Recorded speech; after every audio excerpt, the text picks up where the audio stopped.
Hi friends, எல்லாருக்கும் வணக்கம். எல்லோரும் எப்படி இருக்கீங்க? நல்லா இருக்கீங்களா? Welcome to Shakti Saravana YouTube channel. இன்றைக்கி வந்து வியாழக்கிழமை. பொதுவாகவே நம்ம வியாழக்கிழமை அப்படின்னா பூஜை ரூமை க்ளீன் பண்ணுவோம், பூஜை பாத்திரங்களெல்லாம் க்ளீன் பண்ணுவோம். இன்றைக்கி வந்து நான் டீப் க்ளீனிங் பண்ணியிருக்கேங்க. ஏன்னா மாசி மகம் வருது, பௌர்ணமி வருது அப்படின்றதுனால டீப் க்ளீனிங். மாதத்துக்கு ஒரு தரம் நான் வந்து நிரந்தர கலசத்தை வந்து அதில் இருக்கிற பொருளெல்லாம் எடுத்து பறவைகளுக்கு உணவாக வச்சுட்டு புதுசாக வைப்பேன். ஒரு தரம் வந்து 15 நாளைக்கு ஒரு தரமும் வைப்பேன். மழை காலத்துலலாம் வந்து 15 நாளைக்கு ஒரு தரம் வைப்பேன். ஏன்னா அதில் இருக்கிற அரிசி வந்து ஒரு மாதிரி ஆகிடும் அப்படின்றதுனால. இப்போ வெயில் காலம் அப்படின்றதுனால இப்போ ஒரு மாதம் கழித்து நான் வந்து இந்த நிரந்தர கலசத்தை இன்றைக்கி புதுசாக வச்சுருக்கேங்க. ஒரு பேட்ச் தான் இப்போ வந்து இதெல்லாம் க்ளீன் பண்ணி வச்சுருக்கிறேன். நான் மட்டுமே தனியாக செய்யணும் அப்படின்றதுனால ஒரு பேட்சாக பிரித்து நான் செய்கிறேங்க. இப்போது விளக்கு சாமான்லாம் சபீனா, லெமனு, அதுக்கப்புறமா வந்து விம் லிக்விட், இது 3 தாங்க. நல்லா தேய்ச்சிட்டு அந்த லெமனை புழிஞ்சிட்டு அந்த லெமன் தோலில் தேய்ச்சாலே நல்லா பளிச்சுன்னு வந்துடுங்க. மஞ்சள் குங்குமம் வச்சு அலங்காரம் பண்ணி வச்சுருக்கிறேன். இதை எடுத்து அது இடத்துல வச்சுருவேங்க. சாயந்தரம் குபேர பூஜை பண்ணணும் இல்லைங்களா? இப்போ வந்து அலங்காரம்லாம் பண்ணிவிட்டு பூக்களால் அழகாக அலங்காரம் பண்ணிவிட்டு ஒவ்வொரு தீபத்துலேயும் 2 கல்கண்டு போட்டு தீபம் ஏற்றுறது ரொம்ப ரொம்ப விசேஷங்க. வீடு வந்து சுபிக்ஷமாக இருக்கும், மங்களகரமாக இருக்கும். அந்த கல்கண்டு கரைய நம்முடைய கஷ்டங்களும் கரையும் அப்படின்னு சொல்லுவாங்க. ஒவ்வொரு வாரமும் வியாழக்கிழமை அன்னைக்கு நீங்கள் புதுசாக விளக்கு ஏற்றும் போது கண்டிப்பாக 2 கல்கண்டு போட்டு தீபம் ஏற்றுங்க. ஒரு வாரம் ஃபுல்லாக அது அப்படியே இருக்கட்டுங்க. அதை நம்ம எடுக்கணுன்ற அவசியம் கிடையாது. அடுத்த வாரம் அது கரைஞ்சி போகட்டும், கரையிலனா கூட அப்படியே இருக்கட்டுங்க, ஒன்றும் பிரச்சனை கிடையாது. நான் காமாட்சி அம்மன் தீபத்துக்கெல்லாம் வந்து மஞ்சள் கலர் திரியும், குபேர தீபத்துக்கு மட்டும் பச்சை கலர் திரியும் போட்டிருக்குங்க. தீபத்துக்குள்ளே நம்ம எப்போவுமே நாணயம் போட்டு ஏற்றுவோம். தீபத்துக்கு அடியில் காமாட்சி அம்மன் தட்டில் வந்து நம்ம பச்சரிசி வைப்போம். ஒரு சிலர் வந்து அச்சதை வைப்பாங்க, அதாவது பச்சரிசி கொஞ்சம் மஞ்சள் கலந்து அச்சதை மாதிரி வைப்பாங்க. நான் வெறும் பச்சரிசியே வைப்பேங்க. அச்சதை மாதிரி செஞ்சு வச்சோம்னா அது வந்து பறவைகள் வந்து சாப்பிட மாட்டேனுதுங்க. அதனால் நான் வந்து பச்சரிசியாக வச்சுட்டா வாரத்துக்கு ஒரு தரம் அது எதுவுமே பறவைகளுக்கு உணவாக கொடுத்துருவேங்க. இப்போ வந்து எல்லா தீபமும் ஏற்றிக்கலாம். நான் வந்து லக்ஷ்மி குபேரர் ஃபோட்டோ இருக்கு என்கிட்ட, அதையும் குபேர பொம்மையும் கீழே எடுத்து வச்சுருக்கேங்க. இன்றைக்கி வராகி அம்மனுக்கு நான் கனகாம்பரம் வச்சுருக்கிறேன். எப்பவுமே வாசனை இல்லாத பூக்களை வந்து சுவாமி சிலைகளுக்கு வைக்கக்கூடாது அப்படின்னு சொல்லுவாங்க. ஆனால் வந்து கனகாம்பரம் ரொம்ப அழகாக இருந்ததுங்க. நான் என்ன பண்ணேன், கொஞ்சம் பன்னீர் ஸ்ப்ரே பண்ணிவிட்டு இது வந்து வராகி அம்மனுக்கு வச்சுருக்குறோம். ரொம்ப ரொம்ப அழகாக இருந்தாங்க பார்க்குறதுக்கு. கொஞ்சம் நான் மகாலட்சுமி தாயாருக்கும் வச்சுருக்கிறேன். அது மேலே பன்னீர் ரோஸும் வச்சுருக்கேங்க. நல்லா வாசமாக தான் இருந்தது பார்க்குறதுக்கு. இப்போ வந்து லக்ஷ்மி குபேரர் ஃபோட்டோவும் லக்ஷ்மி குபேரர் சிலையும் கீழே வச்சு பூக்களால் அலங்காரம் பண்ணியிருக்கிறேன். எங்கிட்ட இருக்கிற குபேர பானையும் வச்சுருக்கேங்க. எங்கிட்ட இருக்கிற பணம் என்ன காசு இருக்கோ அதையும் இன்றைக்கி வச்சுருக்குறேன். இன்றைக்கி இன்னொரு விசேஷமான நாளும் இருக்குங்க. நெய்வேத்தியமாக வந்து அவல் பாயசம் வச்சுருக்கேங்க. இது வந்து குபேர எந்திரம், அதுக்குள்ளே ஒரு ரூபாய் நாணயம் வச்சு அது மேலே பூ வச்சுருக்கேங்க.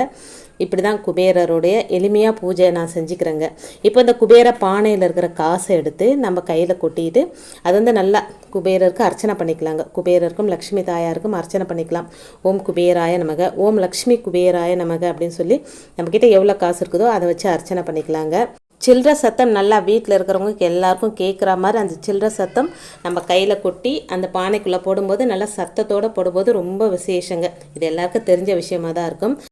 அதுக்கப்புறம் குபேர பானையில் இருக்கிற காசை வச்சு நான் லக்ஷ்மி குபேரருக்கும் குபேர பொம்மைக்கும் வந்து அர்ச்சனை பண்ணிக்கிறாங்க. ஓம் குபேராய நமக, ஓம் லக்ஷ்மி குபேராய நமக அப்படின்னு கொஞ்சம் சத்தமாக அந்த பானைக்குள்ளே போகிறோங்க. அந்த சில்லற சத்தம் நல்லா கேட்கணும். அப்படின்ற மாதிரி என்கிட்ட எவ்வளோ காசு இருக்குதோ அந்த காசை வச்சு அர்ச்சனை 27 தரமோ 21 தரமோ 9 தரமோ நம்ம டைமுக்கு ஏற்ற மாதிரி நம்ம செஞ்சுக்கலாங்க. அதோடு இன்றைக்கி வியாழக்கிழமை, குரு பகவானுக்கு ரொம்ப உகந்த நாள். குரு பகவான் அப்படின்னா தங்கம். இன்றைய காலகட்டத்தில் அவசிய தேவை அப்படின்ற பட்டியலில் வந்து தங்கம் முக்கியமானதாக மாறிடுச்சுங்க. இப்போது தீப தூப ஆராதனையெல்லாம் காமிச்சு என்னுடைய பூஜையை நான் முடிச்சுக்கிறேங்க. முன்னாடியெல்லாம் தங்கம் அப்படின்றது அழகு சார்ந்த விஷயமாக மட்டுமே பார்க்கப்பட்டது. ஆனால் இன்றைய காலகட்டத்தில் அப்படி இல்லைங்க. தங்கம் அப்படின்றது அந்தஸ்தை காட்டக்கூடிய ஒன்றா மாறிடுச்சுங்க. இதனால் தங்கத்தின் மீது உள்ள ஈர்ப்பு அனைவருக்கும் நாளுக்கு நாள் அதிகரிச்சுக்கிட்டே தாங்க போகுது. அப்படியான இந்த தங்கத்தை வாங்கி சேர்க்க எல்லாருக்குமே ஆசைப்பட தான் செய்கிறாங்க. வசதி படித்தவங்க எப்படியாவது வந்து தங்கத்தை வாங்கிக்கிறாங்க. வசதி இல்லாதவங்க என்ன செய்கிறது? இப்போ விற்கிற விலைக்கு ஒரு பொட்டு தங்கம் கூட வாங்க முடியாத சூழ்நிலை தான் இருக்குது. அப்படியாப்பட்டவங்க இந்த தீப வழிபாடு இன்னைக்கு செய்யும்போது தங்கம் வாங்கக்கூடிய யோகம் வரும் அப்படின்னு சொல்லப்படுதுங்க. தங்கம் வீட்டில் சேரணும் அப்படின்னா முதல்ல தங்கம் சேர்க்கணும் அப்படின்ற எண்ணமும் ஆசையும் நமக்கு வரணுங்க. அதற்கான நியாயமான முறையில் முயற்சிகளையும் உழைப்பையும் நாம் செலுத்தணுங்க. அதோட சில வழிபாடுகளையும் பரிகாரங்களையும் செய்யும்போது தங்கமானது சீக்கிரம் வாங்கக்கூடிய யோகம் நமக்கு அமையுங்க. அப்படியான யோகத்தை சில நாட்கள் நமக்கு ஏற்படுத்தி கொடுக்கும். அதே போல் சில நட்சத்திரங்களும் இது போன்ற பலனை நமக்கு கொடுக்குங்க. இன்றைய தினம் வியாழக்கிழமை, குரு பகவானுக்குரிய நாள். தங்கம் அப்படின்னாலே குருவிற்கு உரியது தாங்க. அத்தகைய அற்புதமான நாளில் பூச நட்சத்திரமும் சேர்ந்து வந்திருக்குங்க. பூசம் நட்சத்திரத்தில் நகை வாங்கும்போது அது சேரும் அப்படின்னு நம்பப்படுதுங்க. இது ரெண்டும் இணைந்து வந்திருக்கக்கூடிய இந்த நாளை தான் குரு புஷ்ய யோகம் அப்படின்னு சொல்கிறாங்க. இந்த நாளில் நாம் தங்கம் வாங்க எடுக்கக்கூடிய முயற்சிகள் பல மடங்கு அதிக பலனை கொடுக்குங்க. இது மட்டும் இல்லாமல் வியாழக்கிழமை குபேரருக்கும் உகந்த நாள். இந்த நாளில் நம்ம வழிபடும் போது தங்கம் வாங்கக்கூடிய யோகத்தை பெறலாங்க. இன்று மாலை 6 மணிக்கு நிலவாசலில் 2 தீபம் ஏற்றலாங்க. நிலவாசலில் ஏற்ற முடியலைன்னாலும் பூஜை ரூம்லையாவது தீபம் ஏற்றணுங்க. ஆனால் இதுக்கு வந்து இழுப்பு எண்ணெய் தாங்க ஊற்றி ஏற்றணும். இழுப்பு எண்ணெய் அப்படின்றது குபேரருக்கு உகந்ததாக சொல்லப்படுதுங்க.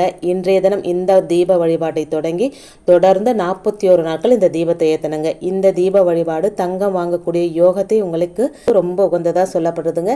தங்கம் வாங்கும் யோகத்தை நமக்கு ஏற்படுத்தி கொடுக்கும். இதே போல இந்த வியாழக்கிழமையும் பூச நட்சத்திரமும் சேர்ந்து வர இந்த குரு புருஷ யோக தினத்தில் தங்கம் வாங்க நினைக்கிறவங்க தங்கம் வாங்கினா அதிக அளவுக்கு தங்கம் சேருங்க. இன்றைய தினத்தில் நாம் வாங்குற ஒவ்வொரு பொருளும் பல மடங்கு பெருகக்கூடிய வாய்ப்பை ஏற்படுத்தி தருங்க. தங்கம் வாங்க செய்யக்கூடிய இந்த பரிகார முறையில் நம்பிக்கை இருந்தால் இன்றைய தினம் தவறாது இதை செய்து தங்க நகைகளை அதிகமாக வாங்கும் யோகத்தை பெறலாங்க. வாங்க முடியாதவங்க இன்னிலிருந்து இந்த தீபத்தை 41 நாட்கள் நிலவாசல் ஏற்றலாம். நிலவாசலில் ஏற்ற முடியாது அப்படின்றவங்க பூஜை ரூம்லையும் 2 தீபம் அகல் விளக்கு இழுப்பு எண்ணெய் பஞ்சு திரி போட்டு ஏற்றிட்டே வரும்போது 41 நாட்கள் முடியறதுக்குள்ளே ஒரு பொட்டு தங்கமாவது நீங்கள் கண்டிப்பாக வாங்குவீங்க அப்படின்னு சொல்லப்படுதுங்க. நம்பிக்கை இருக்கிறவங்க நம்பிக்கையோடு செய்து நல்ல பலனை அடைங்க. இன்றைக்கி வீடியோவில் நான் சொன்ன விஷயங்கள் உங்களுக்கு பிடிச்சிருந்ததுன்னா ப்ளீஸ் சேனலுக்கு சப்ஸ்கிரைப் பண்ணி சப்போர்ட் பண்ணுங்கள். இந்த வீடியோ உங்கள் ஃப்ரெண்ட்ஸ் அண்ட் ஃபேமிலிக்கும் ஷேர் பண்ணி விடுங்க. இன்னொரு எளிமையான ஆன்மீக தகவலோடு உங்களை சந்திக்கிறேன். அது வரைக்கும் நன்றி, வணக்கமும். Take care and bye friends.